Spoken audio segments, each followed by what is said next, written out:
And I'm giving honor and appreciation back to you. I'm getting out of my self-focus, right? We talk about selfies these days and Instagram and young kids with Snapchat, and it's all self-focused. When I turn to you in thanksgiving, I'm saying I didn't do it.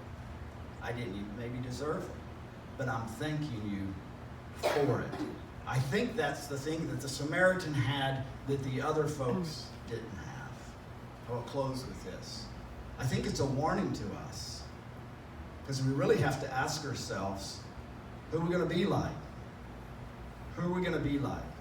Are we going to be like the Jews? Are we going to be like the Samaritan? Are we going to forget that God, when we encounter food, it's an encounter with God?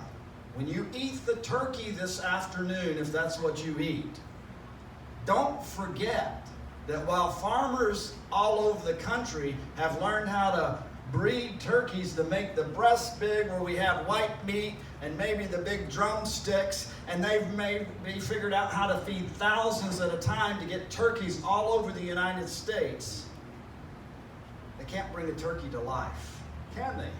Only God can do that. But we forget it. When you eat your mashed potatoes, the farmers in Idaho have figured out how to throw those slips of potatoes in the ground and how to fertilize them and how far to plant them apart. But there's nothing they can do to make that potato sprout and turn into life and produce the potatoes that we're going to eat this afternoon. But if we're like the Jews, we miss it. We miss all these encounters with God.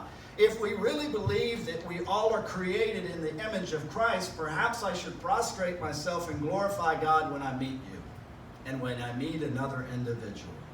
Because who can create life? We've got in vitro fertilization, we've got fertility drugs, we've got things where we can determine the gender, we've got things where we can look at the heartbeat in vitro, but can man create life? When I encounter you, I'm encountering God. I'm encountering the creation of God, and ought not I glorify God, as much as we may annoy each other from time to time. When we feel comfortable to be a member of our faith, sometimes we come to chapel and we say, yep, know that hymn. Yep, sung that one before. Yep, know that passage. Yep, heard that sermon before. Yep, taught that class before. And does that familiarity put us in a position to say, I know it all, right?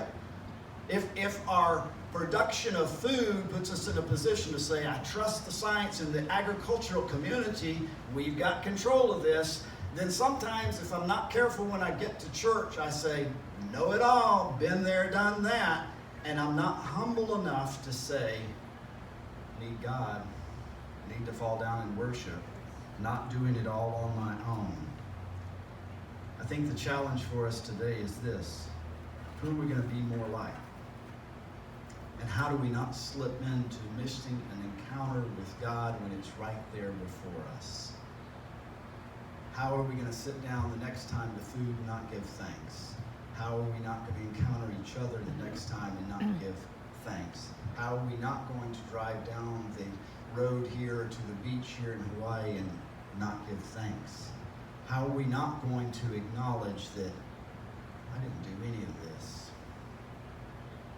My place in the world is not God. But I think sometimes the essential nature of sin, and sometimes what our society drags us to, is to believe that we really are in control. And we can do things and create, and we can be self-sufficient, when the truth is, we all need God. We all need God. And we all need to fall, not only in thanksgiving, but in worship of God, that He is the creator of all good things, no matter what it is. Amen. Would you pray with me?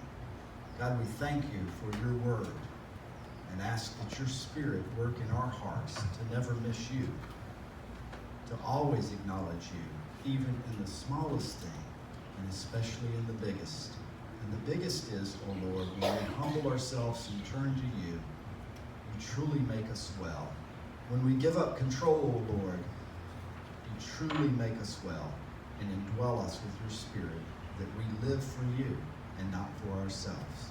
Help us to do just that. In Christ's name, amen.